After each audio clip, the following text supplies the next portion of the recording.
Hello everyone, welcome back to our channel and I hope कि आप बहुत अच्छे होंगे। सो आज हमें स्टार्ट करना है एक बेहतरीन टॉपिक जो आपने सुना भी है, डीबीएमएस, जिसको हम डेटाबेस मैनेजमेंट सिस्टम बोलते हैं। तो उससे रिलेटेड कुछ इम्पोर्टेंट टर्म्स और डीबीएमएस क्या होता है, डीबीएमएस सिस्टम क्या होता है, फाइल सिस्टम और डीबीएमएस के अंदर क्या डिफरेंस है, इस टाइप की चीज़ें आज की क्लास में हम डिस्कस करेंगे। बहुत इम्पोर्टेंट टॉपिक होने वाला है, सो प्लीज़ ध्यान से सुनना है सबको। तो चलिए स्टार्ट करते हैं। सबसे पहले आते हैं कुछ टर्म्स जो इस टॉपिक से रिलेटेड है, जो हमने ऑलरेडी डिस्कस की हुई है, but still we have to discuss. सबसे पहले है डेटा। जैसे हमारे कंप्यूटर सिस्टम के अंदर क्या चीज़ें, मतलब जैसे जो भी चीज़ होती है वो सारा एक डेटा होता है।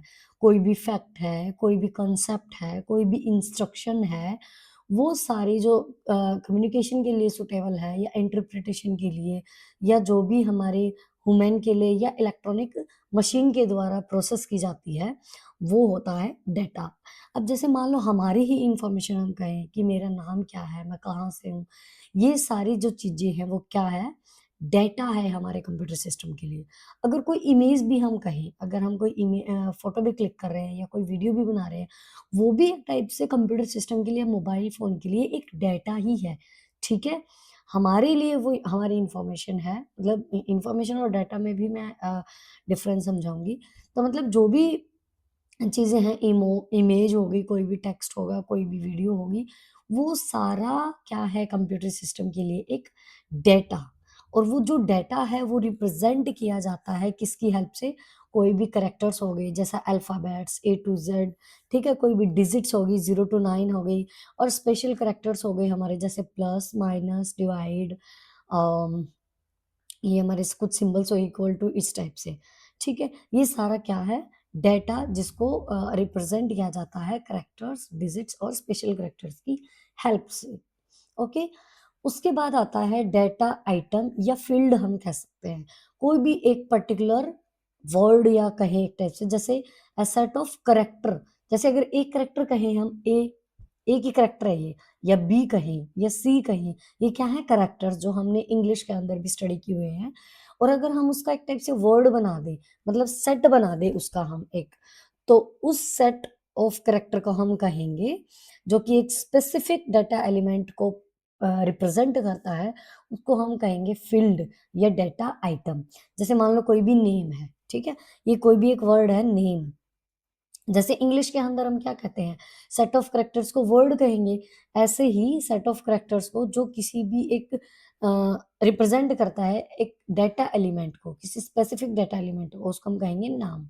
जैसे नेम हो गई, सॉरी, उसको हम कहेंगे डाटा आइटम या फील्ड। जैसे नेम, मान लो मैं एक वर्ड लिख दूँ शिक्षा, मेरा नाम, ठीक है? ये भी क्या है? एक सेट ऑफ कैरेक्टर है, ठीक है? जो कि एक स्पेसिफिक डाटा एलिमेंट को रिप्रेजेंट कर रहा है, तो ये भी एक फील्ड है या डाटा आइटम है, ठीक है? उसके बाद आता है रिकॉर्ड। अब जैसे कोई भी ऑडियो फाइल हम रिकॉर्ड करते हैं या वीडियो फाइल हम रिकॉर्ड करते हैं, तो रिकॉर्ड क्या हुआ? एक collection of related data items. जो भी आइटम्स हैं, जैसे नेम हो गया मेरा, नेम वर्ड हो गया, शिक्षा हो गया मेरा नाम, ठीक है? इसका जो कलेक्शन होगा, रिलेटेड डाटा आइटम्स का जो कलेक्शन होगा, उसको हम कहेंगे रिकॉर्ड। जैसे कोई भी एक टेबल है, उसके अंदर बेसिक पे हो गई, एज हो गई, क्वालिफिकेशन हो गई, ये जो है ये क्या है उसके, मतलब किसी भी एम्प्लॉयी की बेसिक पे कितनी है, उसकी एज कितनी है, उसकी क्वालिफिकेशन क्या है, तो उस एम्प्लॉयी से रिलेटेड ये डाटा है, ठीक है?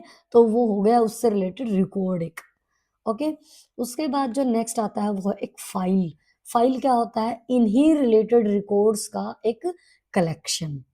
मतलब सबसे पहले हमने क्या पढ़ा? डाटा, कैरेक्टर्स एबीसीडी, ये सारा डाटा है, जिसको हम कैरेक्टर्स की फॉर्म में या डिजिट्स की फॉर्म में, स्पेशल सिंबल्स की हेल्प से हम रिप्रेजेंट करते हैं। उसके बाद उन्हीं कैरेक्टर्स का सेट, वो क्या होगा? Data item. अब उन्हीं डाटा आइटम्स का जब हम रिलेशन बना दें, उसका जो वो होगा, उसको हम कहेंगे रिकॉर्ड। अब उस रिकॉर्ड को, रिलेटेड रिकॉर्ड को अगर हम कलेक्ट करें, वो हो गई हमारी फाइल। जैसे अभी हमने क्या डिस्कस किया था कि कोई भी एक एम्प्लॉयी है, उसकी बेसिक पे कितनी है, उसकी एज कितनी है, उसकी क्वालिफिकेशन कितनी है। तो वो सारा हो गया रिकॉर्ड उस एम्प्लॉय से रिलेटेड। ऐसे हज़ारों एम्प्लॉय होंगे जिनका रिकॉर्ड ऐसे होगा। सो उन हज़ारों एम्प्लॉय का जो कलेक्शन होगा, वो कहीं न मतलब जो कलेक्शन होगा उसको हम कहेंगे फाइल, क्योंकि वो सारा एक फाइल के अंदर सेव होगा। तो उन रिलेटेड रिकॉर्ड्स का कलेक्शन क्या होगा? फाइल। और इन्फॉर्मेशन क्या होगी? कोई भी जो प्रोसेस्ड डाटा है on which decision and actions are based, उसको हम कहेंगे इन्फॉर्मेशन। ठीक है? मान लो मैं हूँ, मेरे से रिलेटेड इन्फॉर्मेशन कि मेरा नाम शिक्षा है और मेरा यूट्यूब चैनल है स्टडी विद शिक्षा मैम के नाम से, मैं कंप्यूटर साइंस पढ़ाती हूँ। ये सारी किससे रिलेटेड इन्फॉर्मेशन है? मुझसे रिलेटेड इन्फॉर्मेशन है। ठीक है? तो मतलब वो डाटा, वैसे तो अगर मैं इसको अलग ले लिखूँ, शिक्षा हो गया, स्टडी विद शिक्षा मैम चैनल हो गया, इस टाइप से, तो लेकिन अगर उस डाटा को प्रोसेस किया जाए तो उसको हम कहेंगे इन्फॉर्मेशन। कोई भी जैसे एक टेबल है, स्टूडेंट की टेबल है, जिसमें किसी भी स्टूडेंट का नाम है, ठीक है? तो उस स्टूडेंट से रिलेटेड उसका नाम हो गया, उसका फादर नेम हो गया, उसका एडमिशन नंबर हो गया, वो उस स्टूडेंट से रिलेटेड क्या है? उसकी इन्फॉर्मेशन है। ठीक है? आई होप कि ये कुछ इंपॉर्टेंट टर्म्स हैं जो आपको समझ आई होंगी। उसके बाद बारी आती है डीबीएमएस की डेफिनेशन की। डीबीएमएस क्या होता है? इसकी फुल फॉर्म होती है डेटाबेस मैनेजमेंट सिस्टम। अब डेटाबेस मैनेजमेंट सिस्टम की सिस्टम को हम हटा दें, सबसे पहले हम अगर डेटाबेस की बात करें, तो जो डेटाबेस है वो किसका कलेक्शन होगा? रिलेटेड इंफॉर्मेशन का। मेरे से रिलेटेड इन्फॉर्मेशन, किसी और पर्सन से रिलेटेड इन्फॉर्मेशन है, या मेरे से छोड़ो आप, अगर हम कोई सोचे कि आईआरटीसी आईआरटीसी है, मतलब इंडियन रेलवे का जो है, ठीक है? उससे रिलेटेड अगर हमें इन्फॉर्मेशन चाहिए कि मेरी ट्रेन कहाँ है या इस टाइप से, ठीक है? तो वो एक कलेक्शन है रिलेटेड इन्फॉर्मेशन, जो कि स्टोर किया जाता है ताकि वो अवेलेबल हो मैनी यूजर्स के लिए for different purposes. Different different persons उसको डिफरेंट डिफरेंट पर्पसेस के लिए यूज़ करेंगे। अब मान लो मैं कोई सॉफ्टवेयर यूज़ कर रही हूँ, मेरा पर्पज़ अलग होगा उस सॉफ्टवेयर को यूज़ करने के लिए, कोई और पर्सन है उसको अलग। अब जैसे मान लो एमएस एक्सेल है, वो तो एमएस एक्सेल मैं वैसे एग्ज़ाम्पल दे रही हूँ, एमएस एक्सेल मैं मान लो पढ़ा रही हूँ, तो मेरा पर्पज़ है पढ़ाने का, एक्सेल मैं पढ़ा रही हूँ। एम्प्लॉइज़ जो होते हैं या कंपनीज़ में जो काम करते हैं, वो उस सॉफ्टवेयर का यूज़ करते हैं डाटा को या उसको मेंटेन करने के लिए, ठीक है? या और भी पर्पज़ होते हैं। तो मतलब ऐसे ही अगर कोई सॉफ्टवेयर है, कोई भी सॉफ्टवेयर है, आईआरटीसी का सॉफ्टवेयर है, तो उससे रिलेटेड अगर हमें इन्फॉर्मेशन चाहिए, मेरी ट्रेन कहाँ है, या मैं ट्रेन बुक कर रही हूँ, या मेरी ट्रेन मुझे टिकट जो है वो कैंसल करानी है, व्हाटएवर द पर्पज़, तो मेरा पर्पज़ अलग है और पर्सन का पर्पज़ अलग है। तो उस उससे रिलेटेड जितनी भी इन्फॉर्मेशन होगी उसको स्टोर किया जाता है, जो कि अलग-अलग पर्सन्स के लिए, अलग-अलग पर्पसेज़ के लिए यूज़ किया जाता है। ठीक है? उसके बाद जो भी कंटेंट होता है डेटाबेस डेटाबेस का, वो कैसे ऑब्टेन किया जाता है? वो डेटा को कंबाइन करके, मतलब यहाँ से अलग सोर्स से ले लिया, अलग सोर्स से ले लिया, मतलब डिफरेंट डिफरेंट सोर्स से इन एन ऑर्गेनाइजेशन उस डेटा को कंबाइन किया जाता है। तो ऐसे ही कंटेंट जो है वो इकट्ठा हो जाता है। जैसे जैसे मैं मान लो पढ़ा रही हूँ, तो मैंने ये कंटेंट कहीं से बनाया होगा, कहीं किसी बुक से उठाया होगा, दूसरे राइटर की बुक से उठाया होगा, थोड़ा बहुत इंटरनेट से उठाया होगा, ठीक है? तो डेटाबेस का भी ऐसा ही कंटेंट जो है वो डिफरेंट डिफरेंट सोर्स से कंबाइन होके मतलब कंबाइन किया गया है डिफरेंट डिफरेंट सोर्स से, ठीक है? तो जो डेटाबेस है उसको हम क्या कह सकते हैं? एक वेल ऑर्गेनाइज्ड कलेक्शन कहेंगे डाटा का, जो कि टेबल्स की फॉर्म में होता है, ठीक है? तो डाटा को well organized collection of data that are related in a meaningful way which can be accessed in different logical orders, जिनको हम डिफरेंट लॉजिकल ऑर्डर्स के उससे एक्सेस कर सकते हैं डाटा को। जैसे मैंने आईआरटीसी का ही एग्जांपल दिया कि एक वेल ऑर्गेनाइज्ड कलेक्शन है ये डाटा का, जिसमें टिकट से रिलेटेड इन्फॉर्मेशन, कैंसलेशन से रिलेटेड या ट्रेन लेट से रिलेटेड हमें इन्फॉर्मेशन मिलेंगी। ओके? उसके बाद आता है डेटाबेस मैनेजमेंट सिस्टम। अब ये डेटाबेस सिस्टम होता क्या है? ये कलेक्शन होगा, अब डेटाबेस का तो हमें पता ही है, ये इंटररिलेटेड डाटा का कलेक्शन होगा, ये सेट होगा प्रोग्राम्स को जिसको हम एक्सेस कर सकते हैं। और ये एक सॉफ्टवेयर होता है that assists in meaning maintaining and utilizing a database. मतलब ओवरऑल हम क्या समझें? डेटाबेस तो रिलेटेड इन्फॉर्मेशन का कलेक्शन होता है, और डेटाबेस सिस्टम एक ऐसा सॉफ्टवेयर होता है जो कि असिस्ट किया जाता है एक मीनिंगफुल और यूटिलाइजिंग अ डेटाबेस, जो किसी भी मतलब कोई भी एक ऐसा सॉफ्टवेयर जो किसी भी पर्टिकुलर डेटाबेस को यूटिलाइज करने के लिए यूज किया जाता है। अब डीबीएमएस जो है वो अलाउ करता है हमें स्टोर करने के लिए, डाटा को अपडेट करने के लिए, रिट्राइव करने के लिए डाटा को, hence making it easy to maintain and retrieve information from a database. मतलब जो डीबीएमएस है वो हमें अलाउ करेगा जिससे हम डाटा को स्टोर कर सकते हैं, अपडेट कर सकते हैं, रिट्राइव कर सकते हैं, जिससे कि हमें इजी रहेगा डाटा को मेंटेन करना और इंफॉर्मेशन को रिट्राइव करना डेटाबेस से। अब डेटाबेस का जो ओवरऑल अगर हम देखें तो ये होता है, मान लो ये डेटाबेस है, एक्चुअल में डेटा कहाँ है वो हमें नहीं पता होता, वो यूजर्स को नहीं पता होता कि जो सर्वर है, ये डेटाबेस है, उसके अंदर वो जो डाटा है जो हम एक्सेस कर रहे हैं वो कहाँ स्टोर है। ठीक है, वो सर्वर पे स्टोर होता है, वो कहाँ है वो हमें भी नहीं पता। ठीक है, सपोज करो, तो ये फिजिकल स्कीमा हो गया, फिर उसके बाद कॉन्सेप्चुअल स्कीमा हो गया, और लास्ट में आता है यूजर्स जो हम यूज करते हैं, मतलब external layout view and users. मतलब जैसे व्यू 1, व्यू 2, व्यू 3, इस टाइप से जो यूजर्स हैं उस डेटाबेस को एक्सेस कर रहे हैं। लेकिन उसके बीच में ये लेयर्स होते हैं, कॉन्सेप्चुअल लेयर होगी, फिजिकल लेयर होगी, डेटाबेस हो गया। ठीक है, तो ये डाटा यहाँ से होके ऐसे निकलता है, फिर हमारे तक पहुंचता है जिसको हम एक्सेस करते हैं। ये डेटाबेस मैनेजमेंट सिस्टम हो गया। अब जो पहले डाटा स्टोर किया जाता था, जैसे अगर पहले देखें हम कुछ साल पहले जब डीबीएमएस नहीं आया था, उससे पहला जब हम डाटा स्टोर करते थे वो फाइल्स की फॉर्म में करते थे। ठीक है, जैसे अब अभी भी कोई भी फाइल हम बना लेते हैं, तो फाइल की फॉर्म में हम बनाते थे डाटा को, तो वो फेल क्यों हो गया, मतलब डेटाबेस क्यों आया, उसने फेल क्यों कर दिया उस वाले सिस्टम को? क्योंकि बहुत सी चीजें उसमें थी ऐसी जिनकी यूजर्स को जरूरत थी, जो इम्पोर्टेंट थी। अब जैसे इन दोनों के बीच में अगर डिफरेंस देखें तो इसी से हम समझ जाएंगे कि व्हाई डेटाबेस इज इम्पोर्टेंट और व्हाई डेटा बेस इज, हाँ, इम्पोर्टेंट हो गया।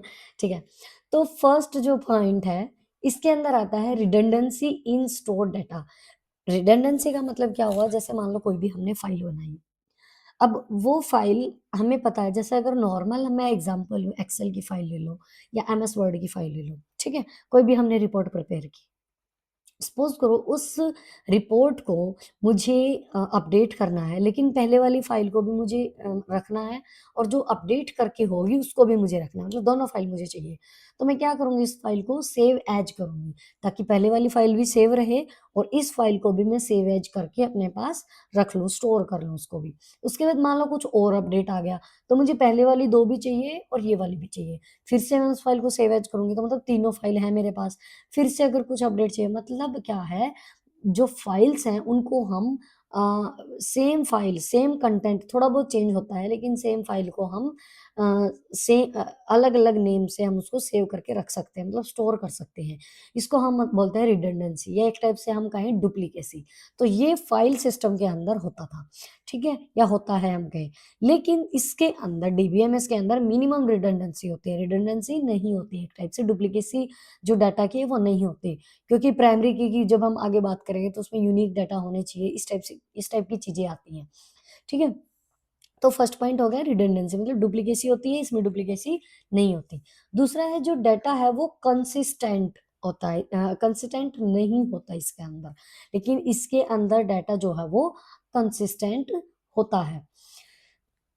तीसरा जो है poor data integrity. Poor data integrity मतलब अगर हम कहें कि इंश्योर करता है कि डाटा की एक्यूरेसी को, लेकिन इसके अंदर गुड डेटा इंटीग्रिटी होती है, मतलब ये इंश्योर करेगा कि जो डाटा है वो एक्यूरेट है। ठीक है, फोर्थ है कि डाटा जो है वो आइसोलेटेड या सेपरेटेड है, मतलब डिफरेंट डाटा है। इसके अंदर हम कहेंगे कि डाटा जो है वो not isolated and not separated, separated नहीं है। इसके अंदर नो शेयरिंग ऑफ डाटा होता है, मतलब डाटा शेयर नहीं हो सकता, इसके अंदर शेयरिंग हो सकती है। उसके बाद सिक्स था पुअर डाटा सिक्योरिटी होता है, मतलब डाटा की सिक्योरिटी नहीं होती, पुअर होती है बिल्कुल ही। इसके अंदर गुड डाटा सिक्योरिटी होती है। आई डोंट थिंक कि मुझे ये सिक्योरिटी और ये सारी चीजें बहुत डीप में समझाने की जरूरत है, बिल्कुल मोटी मोटी चीजें हैं ये तो, ठीक है, कि इसके अंदर डाटा सिक्योरिटी नहीं होती, इसके अंदर होती है। ठीक है, उसके बाद आता है application programs are dependent on the file format. Application program जो है वो डिपेंड करता है फाइल फॉर्मेट पे। इसका मतलब है कि हमें उस फाइल का नाम पता होना चाहिए जो भी फाइल हमें ढूँढनी है। मान लो हमारे सिस्टम के अंदर बहुत सारे फाइल्स हैं, कम से कम भी 100, 200, 300 इस टाइप से मान के चलें। तो अगर कोई भी फाइल हमें चाहिए है, हमें कोई भी फाइल अगर ओपन करनी है, तो उसके लिए हमें पता होना चाहिए कि उस फाइल का नाम प्रॉपर क्या है, तभी हम सर्च कर सकते हैं या किस फ़ोल्डर में वो पड़ी है, ठीक है? उसकी लोकेशन हमें पता होना चाहिए। तो मतलब वो डिपेंड करता है फाइल के फ़ॉर्मेट के ऊपर, लेकिन इसके अंदर डेटा इंडिपेंडेंस एक्सिस्ट है। मतलब हमें फाइल फ़ॉर्मेट की मतलब जो भी एप्लीकेशन प्रोग्राम होगा या जो भी डेटा हमें चाहिए, उसके लिए हमें उसके फ़ाइल फ़ॉर्मेट की या उसके फ़ॉर्मेट की या उसकी लोकेशन की ज़रूरत नहीं पड़ेगी। मतलब उसकी मेटा डाटा की ज़रूरत नहीं पड़ेगी। मेटा डाटा का मतलब होता है डाटा अबाउट डाटा, मतलब डाटा से रिलेटेड डाटा। अभी जैसे मान लो कोई भी एक फ़ाइल है और वो कहाँ पड़ी है, तो उसका भी डाटा हमें पता होना चाहिए ना, उसको हम बोलेंगे मेटा डाटा, ठीक है? तो उसमें हमें इसमें डीबीएमएस में इस चीज़ की हमें ज़रूरत नहीं होती, इसमें ज़रूरत होती है। उसके बाद यूज्ड इन स्मॉल सिस्टम, जो फाइल सिस्टम अप्रोच है हमारी वो स्मॉल सिस्टम के अंदर हम यूज़ करते हैं। लेकिन ये जो डीबीएमएस है वो बहुत बड़े लार्ज सिस्टम पे यूज़ होता है।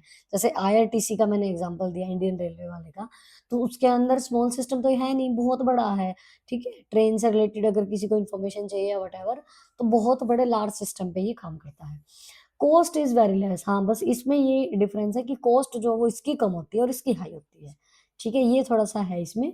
इट्स फॉर सिंगल यूज़र, ये एक सिंगल यूज़र को ही अप्रोच करता है। मतलब इसमें रीड राइट हम इकट्ठा नहीं कर सकते कि मैं रीड कर रही हूँ सेम फाइल को कोई और पर्सन जो है वो राइट कर रहा है, उसके अंदर चेंजेस कर रहा है या राइट कर रहे हैं 2 पर्सन्स इकट्ठे बैठ के, तो ये चीज़ें पॉसिबल नहीं है इसके अंदर, क्योंकि ये सिंगल यूज़र को सपोर्ट करता है। लेकिन इसके अंदर मल्टीपल यूज़र्स जो हैं वो काम कर सकते हैं।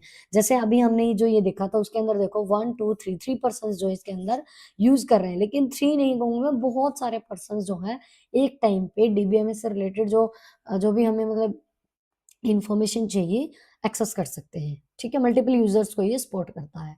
तो इसीलिए ये मतलब फ़ाइल सिस्टम जो है वो एक टाइप से हम कहें कि पीछे छोड़ दिया था डीबीएमएस ने, ठीक है? मतलब डीबीएमएस जो है वो इसलिए इम्पोर्टेंट है क्योंकि इसके बहुत सारे पॉज़िटिव पॉइंट हैं यहाँ पे, बहुत इम्पोर्टेंट है ये आज के टाइम पे, ओके?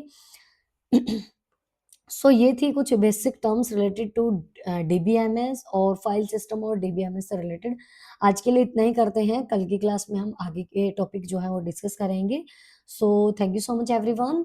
वीडियो को लाइक शेयर कर देना और चैनल सब्सक्राइब कर लेना। So bye bye and take care.